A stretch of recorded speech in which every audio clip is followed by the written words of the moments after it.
우리나라 65세 이상의 노인 중 절반 이상이 퇴행성 관절염 환자라는 사실을 알고 계신가요? 관절은 우리 몸의 체중을 버틸 수 있게 완충제 역할을 해주는 아주 중요한 기관입니다. 차의 완충 역할을 해주는 소위 쇼바라 불리는 장치가 없다면 어떨까요? 그 충격은 고스란히 우리 몸에 전해질 것입니다.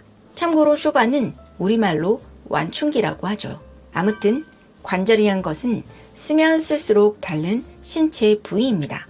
따라서 관절이 닳게 되면 그 충격이 그대로 전해져 통증이 생기고 이를 관절염이라 부르게 되는데요. 차의 경우 부품이 수명이 닿으면 교체를 해주면 되지만 사람의 관절은 그렇게 쉽게 대체를 할 수가 없다는 것이 문제입니다. 이처럼 중요한 관절염을 예방하고 통증을 줄이려면 어떻게 해야 할까요? 여러 방법이 있겠지만 가장 쉬운 방법은 바로 밥에 이것을 넣어주는 것인데요. 이번 시간에는 관절염의 원인과 나도 모르게 관절염을 악화시키는 최악의 행동, 관절염에 좋은 특효 음식과 관절염 자가진단법에 대해서 알아보도록 하겠습니다. 꼭 끝까지 시청하셔서 통증 없이 건강한 생활을 하시기 바랍니다. 안녕하세요. 유익한 정보로 여러분의 건강을 채워주는 하루 비타민입니다. 앞서 알아본 바와 같이 우리 몸의 관절이라는 것은 쓰면 쓸수록 닳게 되는 신체 부위입니다. 이 중 특히 무릎은 무거운 몸을 지탱하는 부위로 압력을 가장 많이 받는 부위이기 때문에 관절염이 잘 생기게 되죠. 무릎에 있는 연골은 탄력이 있기 때문에 뼈와 뼈 사이에서 쿠션 역할을 해주고 마찰을 방지해 주는데요. 뿐만 아니라 근육의 수축 및 이완작용을 돕기도 합니다. 헌데 문제가 있습니다. 이 연골에는 신경세포가 없다는 것이죠. 몸의 어딘가가 아프면 우리는 병원을 찾게 되죠. 이는 당연한 이야기입니다. 하지만 연골에는 신경세포가 없다 보니 손상이 진행되고 있더라도 우리 몸에 이상이 있다는 것을 빨리 알아차리지 못하는 경우가 많습니다. 이미 통증을 많이 느끼는 경우라면 치료 시기를 놓치게 될 수도 있다는 것이죠.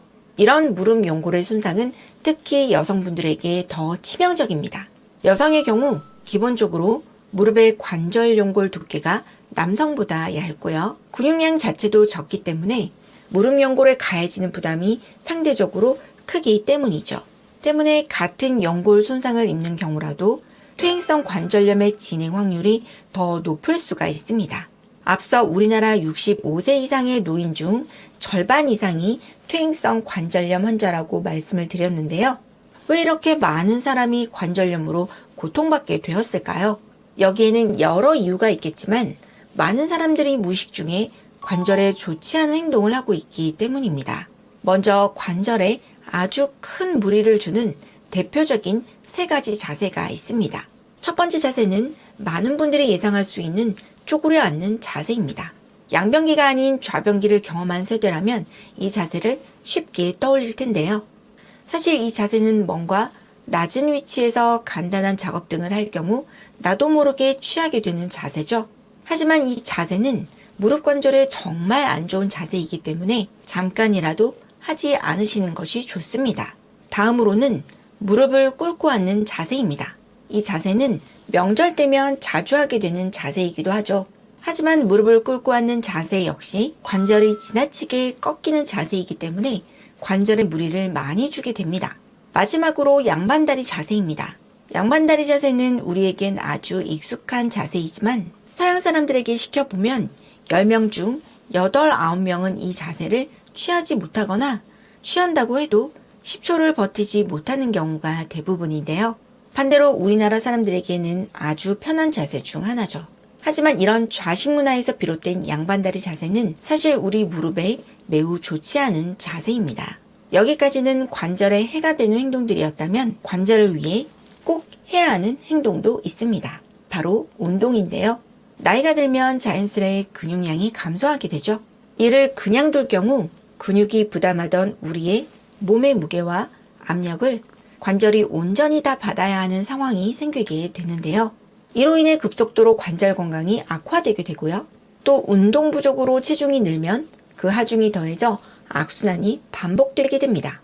여기까지는 관절염의 원인과 관절염의 안 좋은 자세, 그리고 꼭 필요한 운동에 대해서 알아보았는데요. 그럼 이제 관절염에 좋은 음식에 대해서 알아볼까요? 관절염 예방과 완화를 위해 밥을 지을 때 꼭 넣어서 드시면 좋은 음식이 있습니다. 바로 호랑이 콩입니다. 호랑이 콩은 호랑이 무늬처럼 얼룩졌다고 해서 붙여진 이름인데요. 울타리를 타고 올라가 울타리 콩이라고 불리기도 하고 얼룩이 많아 얼룩이 강낭콩이라고 불리기도 하는 콩입니다. 이 호랑이 콩의 풍부한 이소플라본 성분은 연골 손상을 막아주고요. 항산화 작용이 풍부한 사포닌 성분이 들어있어 관절의 염증을 억제해주는 효과도 있습니다. 앞서 근육이 빠질 경우 관절의 부담이 늘어난다고 했는데요. 호랑이 콩에는 질로폰 단백질이 풍부해 우리 몸의 근육을 생성해주고요. 또 혈액순환에 좋은 아연이 들어있어 무릎 관절의 영양 공급이 잘 될 수 있게 도움을 주며 관절통을 줄여주는 안토시아닌도 풍부하게 들어있는 아주 좋은 식품입니다. 중요한 점은 호랑이 콩과 같은 강낭콩류는 독성이 있기 때문에 날 것을 그대로 섭취 시 구토나 설사를 유발할 수 있는데요. 이런 호랑이 콩을 밥을 지을 때 넣어서 콩밥으로 만들어 먹으면 손쉽게 건강밥을 만들어 드실 수 있습니다. 앞서 관절염의 경우 치료 적기를 놓치는 경우가 많다고 말씀드렸는데요. 그렇다면 내가 현재 관절염이 있는지 없는지 어떻게 알 수 있을까요? 관절염을 초기에 발견하기 위해서는 지금부터 알려드리는 7가지 항목 중 나에게는 몇 가지나 해당되는지 먼저 체크를 해보셔야 하는데요. 하나씩 알려드릴 테니 해당되는 것이 있으면 손가락으로 그 개수를 세어보시기 바랍니다. 첫 번째, 많이 걷고 나면 무릎이 2, 3일간 아프다. 두 번째, 계단을 오르거나 내려갈 때 무릎이 아프다. 세 번째, 앉았다 일어서면 무릎이 아프다. 네 번째, 걷다가 서면 갑자기 무릎에 힘이 빠지면서 주저앉을 것 같은 느낌이 든다. 다섯 번째, 많이 걸으면 무릎이 붓는다. 여섯 번째, 차렷 자세로 서면 무릎 사이가 주먹 하나 이상 들어갈 정도로 벌어진다. 일곱 번째, 다리를 뻗고 앉으면 무릎 뒤쪽이 바닥에 닿지 않는다.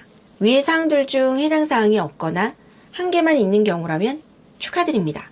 20, 30대의 관절을 갖고 계시네요. 만약 해당되는 사항이 두세 개라면 40대의 관절 나이, 4, 5개인 경우 퇴행성 관절염이 시작된 경우라고 볼 수 있고요. 6개 이상에 해당되는 경우라면 관절 나이가 70대 이상인 경우로 이때는 적극적으로 치료를 받으셔야 합니다. 오늘은 관절염의 원인과 관절에 좋은 음식에 대해서 알아보았습니다. 오늘 내용 도움 되셨나요? 구독과 좋아요, 알림 설정 잊지 마시고 지금 바로 꼭꼭 눌러주시고요. 오늘 내용이 도움되셨다면 이 영상을 주위 분들에게도 널리 공유해주세요. 그럼 저는 다음 시간에 더 알차고 유익한 내용으로 다시 찾아뵙도록 하겠습니다. 시청 감사합니다. 안녕.